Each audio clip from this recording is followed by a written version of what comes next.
Hey, was geht? Knochi hier. Heute zeige ich dir, wie du deine Räder an deinem Auto wechselst, und zwar ohne, dass dir das Ganze um die Ohren fliegt auf der Autobahn. Wie den Kollegen hier.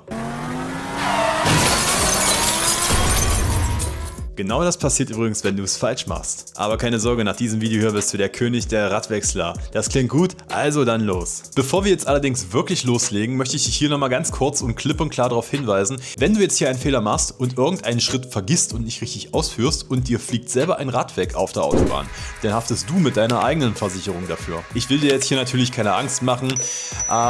Ich möchte dir bloß damit sagen, dass wenn du dir hinterher trotzdem noch unsicher sein solltest, ob du das wirklich kannst, dann lass es sein und lass es lieber von der Werkstatt machen. Als erstes solltest du auf jeden Fall erstmal darauf achten, dass deine Räder auch sauber sind, weil sonst versaust du dich unnötig einfach nur ein bei der Arbeit. Und das hat natürlich auch den positiven Nebeneffekt, dass deine Räder höchstwahrscheinlich beim nächsten Mal abziehen nicht allzu festbacken, wenn sie sauber sind. So, wenn die Felgen wieder glänzen, geht's jetzt ans Rad umstecken. Aber dazu machen wir erstmal einen kleinen Werkzeugchat und ich zeige dir genau, was du dafür brauchst. Okay, was brauchen wir also? Erstens, wir brauchen einen Wagenheber, und zwar irgendwas Stabiles und nicht irgendein Spielzeug. Ich nutze bei meinem zum Beispiel immer den mitgelieferten Wagenheber aus dem Pan-Set, weil der wunderbar funktioniert für jede Lebenslage und auf diesem Auto auch immer perfekt passt. Wenn du natürlich kein Pannenhelfer-Set im Auto hast, dann empfehle ich dir dringendst einen hydraulischen Wagenheber zuzulegen. Link packe ich dir dafür unten in die Videobeschreibung. Zweitens, du nimmst das Radkreuz oder den mitgelieferten Schlüssel aus deinem Pannenhelfer-Set. Und drittens natürlich der heilige Gral, den Drehmomentschlüssel. Und warum ist der so wichtig? Ganz klar, damit du nämlich deine Radbolzen hinterher nicht zu fest ziehst und im schlimmsten Fall auch noch deinen Radbolzen abbrichst. Weil dann wird es nämlich richtig teuer, dann musst du wieder in die Werkstatt damit. Und wie immer habe ich dir all meine Ausrüstung und mein Werkzeug, was ich verwendet habe, unten in der Videobeschreibung verlinkt, also check da mal die Infobox. Warum wir das Ganze selber machen wollen, ist ganz klar. Wir leben zum ersten in Zeiten von akuten Personalmangel bei sämtlichen Werkstätten, und zweitens wird es dadurch natürlich immer weiter teurer, weil die Werkstätte natürlich dementsprechend auch immer mehr ihre Preise anheben, damit sie solche kleinen Poppelarbeiten nicht mehr so machen müssen. Von daher sparst du damit natürlich dein Geld und schonst auch noch die Werkstattkapazitäten der Werkstätte. Okay, da das Werkzeug natürlich jetzt geklärt ist, hier nochmal ein kleiner Tipp zur Sicherheit, und zwar als allererstes mal ziehst du deine Handbremse an und legst den ersten Gang ein. Sonst rollt er dir eventuell weg, wenn du den aufbockst. Also immer schön dran denken, ersten Gang einlegen, Handbremse anziehen, dann bist du safe auf jeden Fall. Bei einem Automatik stellst du den Wählhebel für den Gang natürlich noch zusätzlich auf P. Und jetzt das Wichtigste, Unterlegkeile. Die verhindern nämlich, dass dir dein Auto wegrollt, während du dann rumschraubst. Vertrau mir, Bro, ich habe schon gesehen, wenn man es versucht, ohne die Unterlegkeile zu machen, vor allen Dingen bei einem Hecktriebler. Und das Ergebnis, das Auto liegt im Gebüsch, also nicht nachmachen. Und schön dran denken, wenn es dir geholfen hat, dann gib dem Video einen Daumen hoch und abonniere meinen Kanal für mehr easy Heimwerker-Tipps. Als nächstes markieren wir die Räder für die Position, die sie in der nächsten Saison auf dem Auto haben sollen. Für gewöhnlich tausche ich die Räder von vorne nach hinten durch, weil sich die Reifen auf der Vorderachse und auf der Hinterachse jeweils anders abfahren. Um zu gewährleisten, dass die Reifen sich gleichmäßig abfahren, tausche ich die einfach jedes Jahr von vorne nach hinten. Sollten deine Reifen allerdings schon ziemlich stark abgefahren sein, dann achte bitte mal darauf, dass die Reifen, die das meiste Profil haben oder die Reifen, die noch am besten sind, immer auf der Hinterachse sind. Das hat nämlich folgenden Hintergrund. Wenn dir nämlich wirklich mal auf der Autobahn bei 150 Stundenkilometer oder schneller ein Reifen platzen sollte und das passiert auf der Vorderachse, kannst du zum Beispiel immer noch gegenlenken. Einigermaßen gegensteuern. Um also die Wahrscheinlichkeit zu minimieren, dass dir das Auto unkontrollierbar ausbricht, wenn du eine sogenannte Knallpanne bei hohen Geschwindigkeiten hast, packst du den besseren Reifensatz immer auf die Hinterachse. Und welche Reifen auf welcher Achse denn noch das meiste Profil haben, das kannst du natürlich am einfachsten bewerten, wenn du einen sogenannten Profiltiefenmesser verwendest, den ich dir jetzt gleich zeige. Ich habe mir da mal so ein Tool bestellt. Ganz einfaches Ding, eigentlich wie so ein kleiner Tiefenmesser im Endeffekt. Damit misst du dann quasi die Profiltiefe, und zwar direkt am Profil. So, und wie wir hier sehen, das sind Winterreifen. Die sind natürlich gerade neu, haben natürlich jetzt haben sie noch 8 mm drauf. Ja, das Schöne ist, hier ist natürlich auch gleich noch markiert die Mindestprofiltiefe für Sommer- und Winterreifen. Das ist äußerst praktisch. Gut, da wir jetzt natürlich alle anständig arbeiten können und das Auto auch soweit vorbereitet ist, geht's erstmal mit dem Vorlockern der Radmuttern weiter. Jetzt verrate ich dir erstmal den Trick, den ca. 90% der Leute falsch machen. Und zwar, bevor wir loslegen, gehst du natürlich erstmal einmal ringsum ums Auto und löst alle Schrauben einfach nur an, beziehungsweise Muttern, je nachdem was du für ein Auto fährst. Hast du entweder Muttern oder Schrauben drauf. Du löst sie wirklich nur an. Du kannst entweder drauf treten auf den Schlüssel hier oder du machst das Ganze mal mit der Hand, je nachdem wie viel Kraft du auf Oberarme hast, beziehungsweise wie fest deine Schrauben über die Saison sich gesetzt haben. Das wirst du dann relativ schnell rausfinden. Bei mir geht es immer relativ einfach. Ich habe aber auch ein bisschen Bums in der Oberarme. Du lockerst die Muttern erst, bevor du das Auto anhebst. Das hat folgenden Grund, weil das Rad nämlich ansonsten, wenn du das Auto schon hochgepumpt hast und dann erst versuchst, die Räder loszuschrauben, drehen sich die Räder mit, wenn du Pech hast. Und du drehst dich dann natürlich auch dabei im Kreis wie ein Hamster im Rad. Das Ganze machen wir natürlich einmal ringsrum, bis jede Radbolzen oder jede Radmutter gelöst ist. Kleiner Tipp am Rande, wenn es ein bisschen schwergängig geht, dann kannst du auch gerne natürlich mit dem Fuß arbeiten und auf den Schlüssel treten. Als nächstes, wenn wir alle Radbolzen gelöst haben, wollen wir das Auto natürlich auch anheben. Wenn du noch solche Baustelleneinfahrt hast, wie ich jetzt gerade, macht sich das eigentlich am besten, dass du da solche Verschnitte von irgendwelchen Betonborden zum Beispiel drunter packst. Die packst du in dem Fall, je nachdem was du für ein Auto fährst, immer genau da drunter, wo du auch deinen Wagenheber anschlägst. Dann hast du da,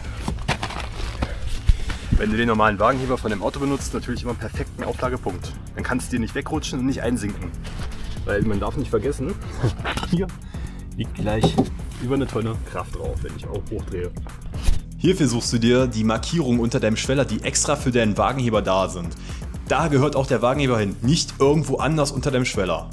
Sonst knickst du dir nämlich deine Karosserie rein wie eine Bierdose. Und auch ganz wichtig, nur so hochpumpen, dass dein Rad ca. maximal 5 cm in der Luft schwebt. Weil sonst kann nämlich der Wagenheber wegkippen und dein Auto rollt dir trotz Unterlegheide auch wieder ins Gebüsch. Bevor wir jetzt allerdings das Rad richtig umstecken, nutze ich immer ganz gerne die Gelegenheit, um erstens die Radnabe noch mal ein bisschen mit der Drahtbürste sauber zu machen, weil Rostablagerungen und Rückstände sollten schon entfernt werden, weil was ewig hält, verdient zwar kein Geld für andere, allerdings was ewig hält, das kostet dich auch kein Geld. Von daher mach's schön sauber, je länger hast du was von deiner Radnabe. Genauso nutze ich immer ganz gerne die Gelegenheit, da ich mittlerweile auch ein relativ geübtes Auge habe, um zu gucken, wie sehen meine Stoßdämpfer aus, wie sehen meine Bremsschläuche aus, haben die irgendwelche Blasen und vor allen Dingen gucke ich auch immer ganz gerne nach, wie viel Belag habe ich denn noch auf meinen Bremsbacken. Ist gar nicht mal so schlecht, wenn man da mal ein bisschen reinguckt und wenn man die Reifen selber macht, weil ich habe hier nämlich was gesehen, nämlich dass diese Abdeckung hier runtergerutscht ist. Natürlich total ungeil sowas. Und da freut sich bestimmt nachher der TÜV wieder. Scheiße. Naja, muss ich mal fixen lassen. Aber ansonsten sieht es ganz gut aus. Naja, bis auf die Bremsstellen, die kommen auch bald wieder. Das kann man natürlich auch praktischerweise zweimal im Jahr checken, indem man seine Räder selbst umsteckt. Und jetzt Rad runter und Neues wieder drauf. Die Bohrungen müssen perfekt über die Bolzen passen. Wenn es irgendwo hakt, bloß nicht mit Gewalt machen, sonst ruinierst du dir nämlich die Gewinde. Und falls es wirklich nicht passt, vielleicht hast du ja ein falsches Rad. Also check mal am besten die Lochanzahl und auch den Lochkreis. Es ist natürlich äußerst von Vorteil, wenn man zwei verschiedene Muttern hat. Ja, die eine für den Winter und die andere für den Sommer. So halten beide nämlich ein bisschen länger. Als nächstes müssen wir die Radbolzen oder die Radmuttern wieder festziehen. Aber das machen wir nicht einfach wie im Kreis, sondern natürlich sternförmig. Das heißt immer, die gegenüberliegenden Radmuttern werden festgezogen. Erst handfest und danach mit dem Drehmomentschlüssel auf, je nach was du für ein Auto fährst. Im meisten Fall sind es 120 Newtonmeter. Ich habe das Ganze jetzt einmal mit Verlängerung schon mal vorgeknackt mit einem Drehmomentschlüssel auf 110 Newtonmeter eingestellt. Ich werde das jetzt gleich fürs finale Knacken, wenn ich nochmal alle Räder hintereinander weg einstelle oder nochmal nachziehe, werde ich das gleich ohne Verlängerung machen. Generell, wenn du mit einem Drehmomentschlüssel arbeitest, grundsätzlich eigentlich immer ohne Verlängerung. Wenn du sicher gehen willst, welches Drehmoment du bei dir in deinem Auto anziehen musst, dann guck bitte in deine Autobeschreibung nach. Findest du meistens im Handschuhfach. Das Drehmoment mit dem Drehmomentschlüssel wird nach dem Herablassen des Autos nochmal nachgezogen. Wenn du das mit einem Drehmomentschlüssel nachknackst, dann immer dran denken, nicht wie so ein Irrer daran ruppen, sondern mit Gefühl, also wirklich ansetzen. Ja. Und bis es knackt, langsam. Nicht mit Schmackes, sonst hast du das Problem, ist das Drehmoment verfälscht. Und du hast eventuell die Schraube nicht fest genug angezogen. Von daher langsam mit Gefühl. Und das Prozedere wiederholst du jetzt einfach, bis du einmal rings um dein Auto gegangen bist und deine komplette Saisonbereifung einmal umgesteckt hast. Und siehe da, du hast einmal komplett deine Räder umgesteckt, hast eine Menge Geld gespart, hast auf jeden Fall auch eine ganze Menge Schrauberspaß gehabt und hast natürlich auch den Vorteil, du bist terminlich nicht gebunden oder wenn du mal wieder keinen Termin bei der Werkstatt bekommen hast, weißt du, wie du dir jetzt selber helfen kannst. Das Ding ist natürlich, wenn du die Reifen umwechselst, dann solltest du die lieber sauber machen nach dem Wechsel, nach dem Abziehen. Das macht auf jeden Fall mehr Sinn. Jetzt muss ich das vom Aufziehen machen, das ist aber demnach meistens scheiße, weil ja die Räder meistens markiert sind. Ja. Da ja dieses Wochenende das große Radumstecken-Wochenende ist, habe ich verdammt viel Glück gehabt, weil diese Reifen sind ja auch nicht geputzt. Haben wir letztes Jahr voll vergessen. Da habe ich Glück, dass diese Dinger auf jeden Fall alle neu sind. Ich habe jetzt quasi 2 komplett jungfräuliche Sätze Sommerreifen auf den Felgen. Also von daher kein Problem mit dem jetzt sauber machen.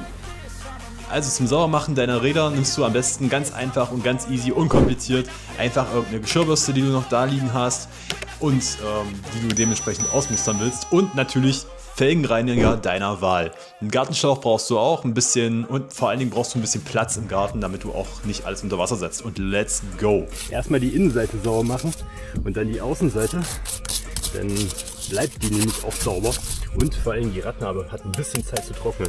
Die müssen wir nachher noch trocken wischen mit ein bisschen Kleber. Und vor allen Dingen immer schön darauf aufpassen, wenn du das hier einsprühst mit Felgenreiniger, nicht, nach Möglichkeit nicht so auf den Reifen damit kommen, weil das Zeug ist meistens auf irgendeiner Säurebasis, meistens sowas wie Ameisensäure oder Zitronensäure. Das könnte natürlich das Gummi der Reifen angreifen. Von daher und vor allen Dingen auch nur so lange einwirken lassen, wie der Hersteller das empfiehlt. Du sprühst also deine Räder mit dem Felgenreiniger ein, lässt das Ganze nach Herstellerangaben ein bisschen einwirken und dann bearbeitest du das Ganze einfach mal ein bisschen mit der Geschirrbürste. Und du wirst sehen, deine Räder sind danach natürlich wieder super picobello sauber und bereit aufgesteckt zu werden. So, jetzt sind sie natürlich alle schön picobello glänzend sauber. 2 schöne Sätze Sommerreifen. Damit es wirklich nicht passieren kann, dass du auf der Autobahn irgendwo ein Rad verlierst, gucke nochmal vorher nach, ist wirklich alles fest.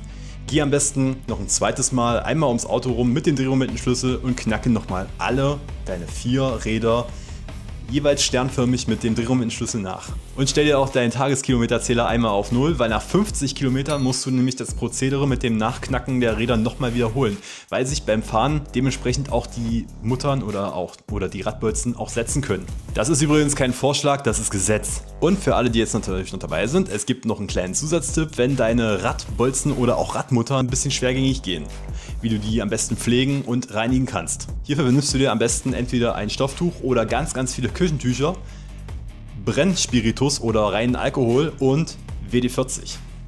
Das WD-40, das sprühst du auf ein Tuch auf, nicht auf die Radnabe und auch nicht auf die Gewinde oder die Bolzen, sondern einfach nur auf das Tuch aufsprühen und damit die Gewinde ein bisschen reinigen. Weil WD-40 ist natürlich nicht nur zum Ölen, wenn es quietscht da, sondern eigentlich zum Reinigen und sogar in Fetten gedacht. Im zweiten Step weichst du jetzt erstmal schön alle Muttern mit WD-40 richtig ein, dass das ganze Gewinde richtig schön benetzt ist. Das ist das, was viele immer ein bisschen verwechseln, aber WD-40 ist halt einfach zum Reinigen da und beziehungsweise auch zum Entfetten, wenn man es richtig benutzt und nicht zum Ölen oder zum Gangbar machen. Kann man dafür natürlich auch nehmen, weil man, wie man schön sehen kann, habe ich hier natürlich jetzt den ganzen Rost abgewischt schon mit dem WD-40 und das gleiche löst sich natürlich jetzt auch hier schön aus diesen angegangenen Muttern. Um sicher zu gehen, dass du dann dementsprechend kein Fettfilm mehr auf dem Gewinde hast, wird das Ganze natürlich nach dem Reinigen mit WD-40 nochmal mit Brennspiritus entfettet. Das ist äußerst wichtig, weil sonst hast du nachher ein verfälschtes Drehmoment. Damit kannst du übrigens sicherstellen, dass deine Radbolzen und Radmuttern ein bisschen länger leben und nicht sofort verrosten. Dieser Guide gilt natürlich nicht nur für das Umstecken von Winter- auf Sommerräder, sondern auch umgekehrt. Von daher ist dieser Guide natürlich für sämtliche Fälle geeignet, wenn du ein Rad abnimmst und wieder ein Rad dran schraubst. Gehen wir also zusammenfassend nochmal komplett alles miteinander durch. Step 1, du achtest darauf, dass deine Räder sauber sind. Wenn nicht, machst du sie vorher sauber. Optimalerweise hast du sie nach dem letzten Abstecken sauber gemacht. Step 2, dein Werkzeug. Drehmomentschlüssel, Wagenheber und zwar ein stabiler Wagenheber und auch ein Radkreuz oder dementsprechend einen Radmutternschlüssel. Schritt 3. Du markierst deine Räder und zwar bevor du sie absteckst, ob sie hinten, vorne, links oder rechts sind, und denk dran, tausch die Räder immer von hinten nach vorne und umgekehrt immer durch. Und bei ungleichmäßig abgefahrenen Rädern nimmst du die Räder, die das beste Profil haben, noch auf die Hinterachse. Schritt Nummer 4. Bevor du das Auto aufboxst, löst du erstmal ringsrum alle Radmuttern bzw. Radbolzen an. 5. Schritt. Du boxst den Wagen auf und montierst das Rad ab. Beim Aufbocken achtest du bitte darauf, dass du den Wagenheber auch unter die richtige Position unter dem Wagen schiebst. Und kannst hier auch gleichzeitig nochmal gucken, ob mit deinen Bremsen, mit deinen Stoßdämpfern oder Bremsschläuchen auch alles in Ordnung ist. Schritt Nummer 6. Du montierst das neue Rad an und achtest beim Festziehen der Muttern oder der Radbolzen darauf, dass du das Ganze sternförmig anziehst, beziehungsweise über Kreuz. Und ganz wichtig, du ziehst die Schrauben oder die Mutter nur handfest an. Schritt Nummer 7, du lässt das Auto erst wieder runter und ziehst dann die Radbolzen oder Radmuttern auch wieder sternförmig mit dem Drehmomentschlüssel nach. Das erforderliche Drehmoment findest du in der Bedienungsanleitung von deinem Auto im Handschuhfach wahrscheinlich. Und 8. und allerwichtigster Schritt, du ziehst nach den ersten 50 gefahrenen Kilometern deine Radbolzen oder Radmuttern mit dem Drehmomentschlüssel und dem angegebenen Drehmoment, was du in deiner Bedienungsanleitung gefunden hast, nochmal nach. Wenn du alle diese 8 Punkte einmal so komplett durchbefolgst, dann kann dir auf jeden Fall nicht passieren, dass dir dein Rad abfällt. Zumindest nicht, weil deine Radmuttern lose sind. Fertig! Jetzt weißt du übrigens auch mal schon mal mehr als die Hälfte der Leute in der Werkstatt. Und hey, schreib mir doch mal in die Kommentare, welches Auto du so fährst. Bei mir ist es übrigens ein Opel Insignia. Der hat zwar schon ein paar Rollen und Kratzer, aber die haben auch Charme. Wenn es dir geholfen hat, dann gib dem Video doch einen Daumen hoch, abonniere meinen Kanal für mehr Heimwerker-Tipps und ansonsten sehe ich dich im nächsten Video wieder. Bis dahin, haust du rein, mach's gut, ciao, ciao.